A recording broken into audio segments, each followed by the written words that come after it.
By the mid-1800s, settlers saw the possibilities for farming the prairies, which had once been called the Great American Desert. Here was free land available for homesteading, and here they stayed, putting down roots where the grass met the sky. What so many settlers going into the grasslands were really involved in is what I guess we could call cultural replication, an effort to create in what they saw as a new place something of the old.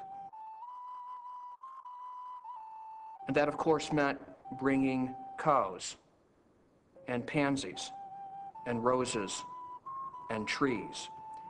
It meant bringing things that perhaps really didn't belong in the grasslands but would be now imports.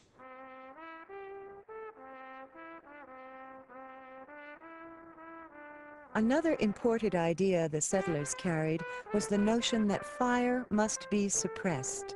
They greatly feared prairie fire and tried desperately to put it out, either by setting opposing fires or building fire guards, narrow strips of plowed prairie designed to protect their homesteads. By extinguishing fires, the new managers did not so much adapt to prairie conditions as change the prairie itself. Fire suppression eventually destroyed much good prairie ground by encouraging invasion of brush and trees. Although the conditions were harsh, the prairie still provided. Without easy access to traditional materials, settlers found ingenious ways to utilize the landscape as a means of survival. Their houses were built of tall grass sod, and they used dried chips of buffalo manure as fuel. One of the early settlers was the great-grandfather of Wes Jackson, a native son of Kansas and founder of the Land Institute. Wendell Berry, the essayist, novelist, poet, said, "We came with visions of former places, but not the sight to see where we are." And as we came across the continent, cutting the forest and plowing the prairies, we've never known what we were doing, because we've never known what we were undoing. My great-grandfather, Robert Hall Pearson, came here and staked out a claim. His obituary said that because he came from England, he was a lover of trees.